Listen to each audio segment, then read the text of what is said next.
I've had many weird experiences and encounters in my life.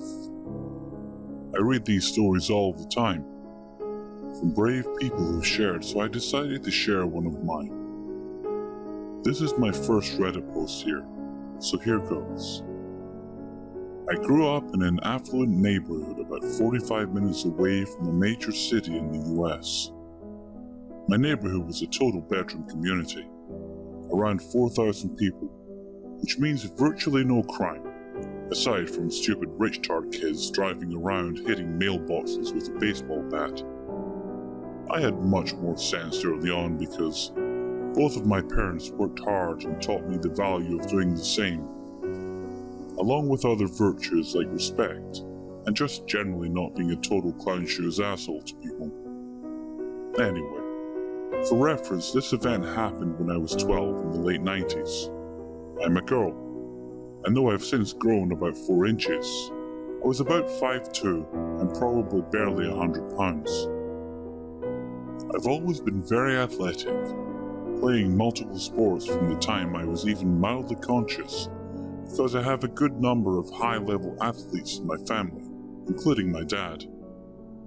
My mom was from a major city and taught me the value of awareness of my surroundings early. All this will make sense in a moment.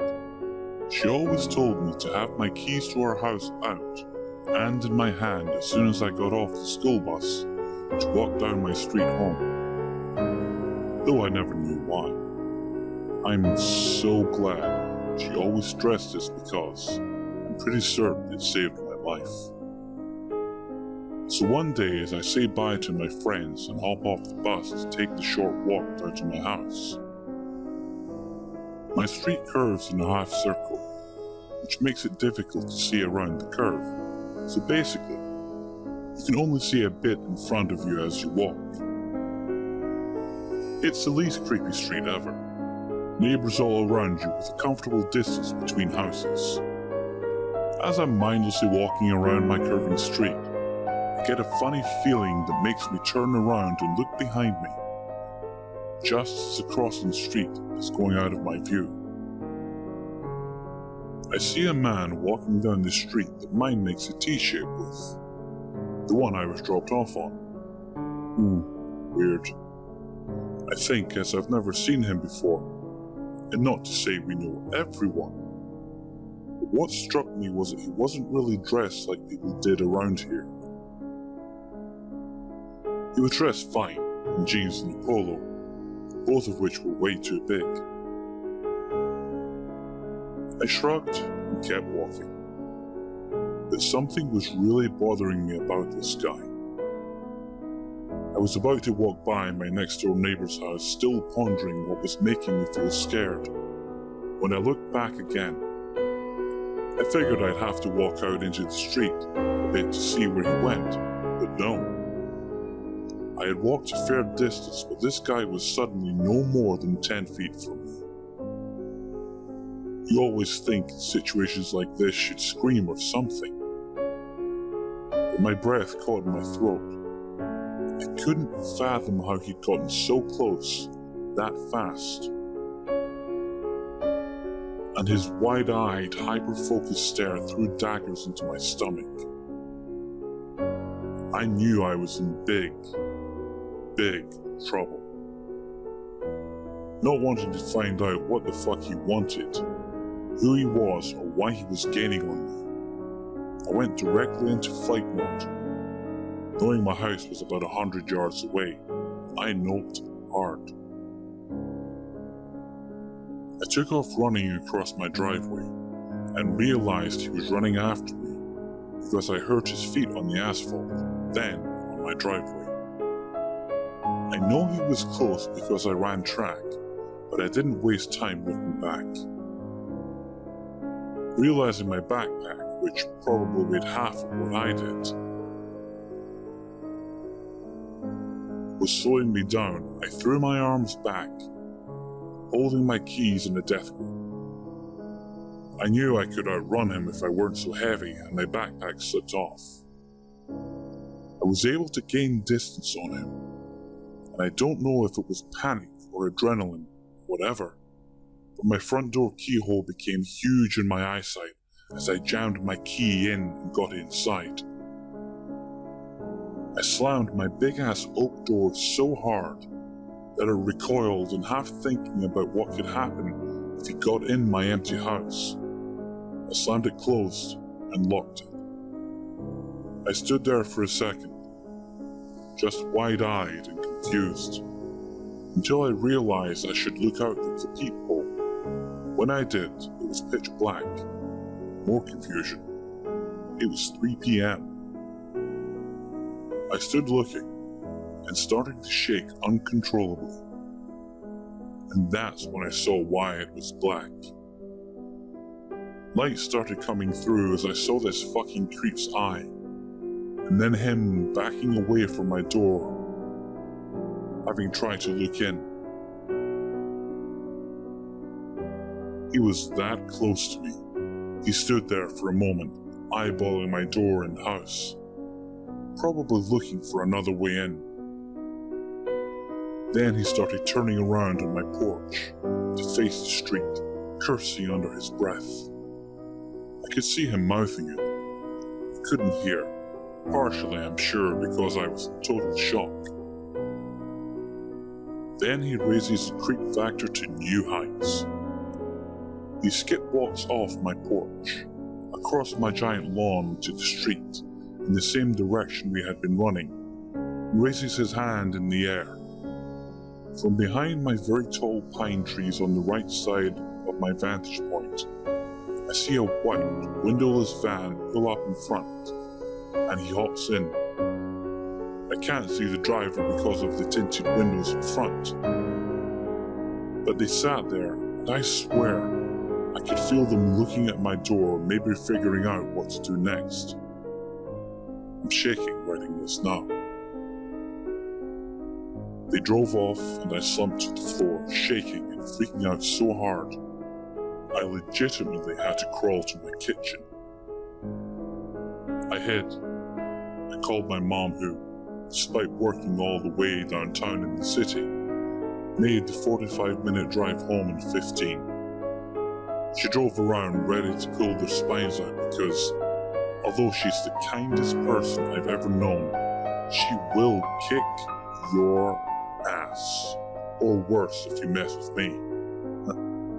We called the cops, and I gave my statement, but they never found those freaks. So, creepy bait and switch kidnappers, let's not ever meet.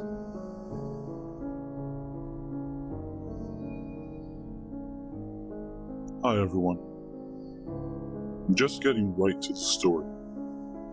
I was working at a skating rink back in 2013, and I absolutely loved it. Working behind the snack bar was easy, and I usually made pretty good tips. After about a year of working there, I had come accustomed to random dads hitting on me, creepy teenagers staring at me and the like. Even when I was hosting a child's 6th birthday party, the dads would make sexual comments, or make me the butt of their dirty jokes. Whatever. Women get used to that kind of thing after a while. Flash forward to summer 2014. I had just turned 18 and was excited to start being considered an adult. I was working one of the school functions, and this older man walks up to the snack bar window. "Damn, did you know you're gorgeous?" he said. Please, not now. I have 50 slices of pizza in my hand and a million little bras to keep from falling over. "Oh, thank you. I appreciate it." I smiled back. I'm not sure why, but I just can't seem to act well under pressure, especially when it involves another person. I hate feeling awkward or uncomfortable when I'm talking to someone. I always try to be polite and well-mannered, because that's just how I was raised. "What's your number? I have to have your number. What is it?" He was so pushy and excited, I already felt uncomfortable. I just kind of looked back at him, then all around me. I just smiled and didn't say anything, hoping that he'd just walk away, when I didn't seem interested. Come on, just give me your number. What do you think I am? I'm just being friendly. I'm just paying you a compliment. Blah, blah, yeah, right. You know when someone is just trying to make themselves look like a victim to make you feel guilty? That's the way he was acting. After like 4 minutes of me politely declining his offers and refusing to give my number, I broke down and just gave it to him. I figured I could always just ignore the messages like any other loser guy who squeezed my personal information out of me. That same night, around 2 a.m., I get a text from a random number. It read, "Hiyo, this is Jeffrey." Read 2:04 a.m. "You remember me from Skate City?" Read 2:06 a.m. "Hit me up. I'd love to take you out." Read 2:15 a.m. I just ignored every message he sent, still hoping he'd take the hint that a 5'2", 18-year-old would not be interested in a 35-year-old father. But he continued to send me annoying texts every day. Some were about how he'd treat me better than any man has. Sometimes they were about how I was stuck up and owed him a response since I gave him my number. Like he'd somehow forgotten that he had forced it out of me in the first place. This went on for a couple of weeks. Every few days I'd get like 6 texts in a row. Then it would be silent for a couple of days. I wasn't too worried about Jeffrey. I had only seen him the one time at work. Everything else was texts, and that's it. Until one night I had been closing at work. The typical closing shift was 4 to 11 p.m., but Sundays were family dinner, where everyone working that night sat down and ate pizza together. So the time was reaching close to 10:30 p.m. and I had been expecting my friend Aaron to come in to help me finish up my cleaning list. My phone rang, and it was a number I hadn't saved. I'm usually too lazy to save numbers in my phone, especially when I don't talk with someone too often, so I picked up the call right away, thinking it was my co-worker. "Hello?" I answered. "Hey, where are you at?" a voice said casually. "I'm at work closing. Are you here? I'm done vacuuming. I need help," I said, thinking Aaron was running late on me. "Oh, I see you. I got you," the voice said back. Now, after a few seconds on the phone and hearing the voice a couple of times, I started feeling uneasy. My stomach flipped and I just felt a little odd. It didn't sound like Aaron anymore. "Aaron?" I said, too scared to really say much else. "This ain't Aaron, you remember me?" Fuck. I stood still. I didn't know what to say. I looked at my phone and noticed the number looked similar to Jeffrey's, the one I had been ignoring. "Is this Jeffrey?" I said, trying to sound normal. "Yeah, it is. I have a couple of questions for you." I was silent. "How come you think you're too good for me? How old are you? Who the fuck do you think you are here, bitch?" Still silent. I said, "How fucking old are you?" "I'm 16. I lied about my age, thinking being underage would scare him away. Huh. "Oh yeah. What year were you born in?" Fuck, what the... I couldn't even move, let alone figure out my fake birth year. I just stuttered, for a couple of seconds before he cut me off. That's when I thought, how old are you really? I panicked, then hung up. I felt like my heart was going to pop out of my fucking chest. The whole thing just made me so uneasy. A few minutes later, I get another call. I don't answer it. He leaves a voicemail, and I'm debating myself on whether I should listen to it now or later. I decided to do it right then. "Play. Your last day never feels like your last day." end message. Right away, I start freaking out. I mean, to me, it sounds like this guy's gonna fucking kill me.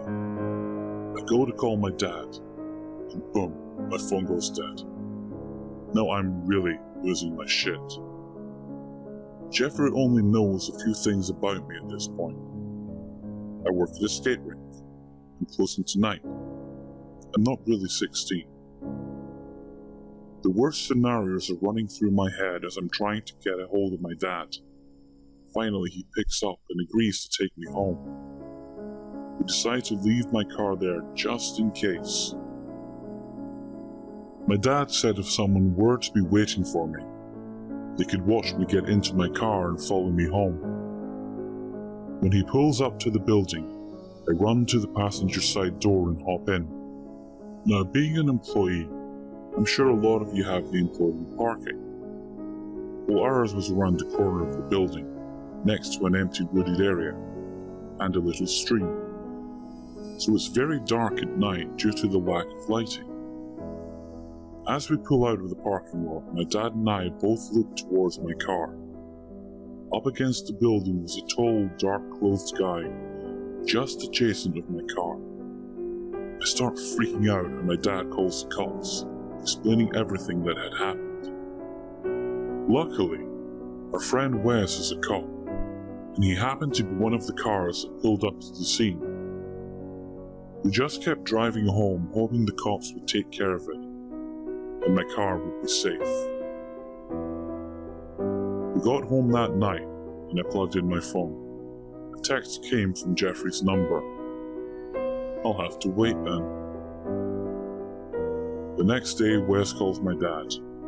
He said that the man he talked to was named Jeffrey.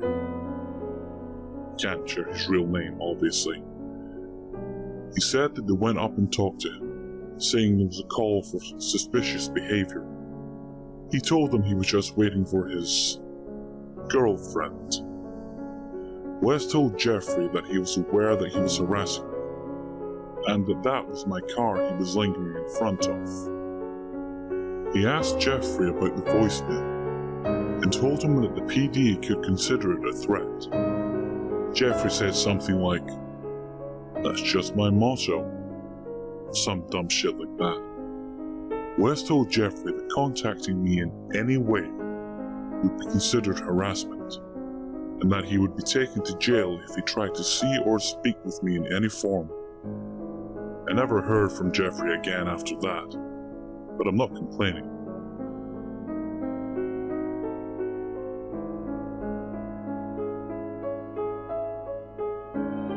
Not sure how to start this one, so I'll just dive right in. This is my first post and likely the scariest story I have like this, though I may share a few others later. It happened several years ago, and I can't remember the date, just that it was summer, so I don't have any sources to support the last part. Even so, the encounter itself was creepy. Here you go. A few years ago, a friend of mine and I had gotten in the habit of spending Friday nights together at her home in the Chicago suburbs. Usually we'd start with dinner, then sometimes friends would come over and we'd play a game, while other nights we'd stay up very late and talk. This went on for years, which is why it's hard to place. And during the summer, we'd sometimes take our conversations out to the front step, or if we were returning from someplace, sit in the car. We didn't want to wake up her husband, who was an early-to-bed kind of guy, even on weekends. It's a nice neighborhood, older homes, low crime, nice lawns.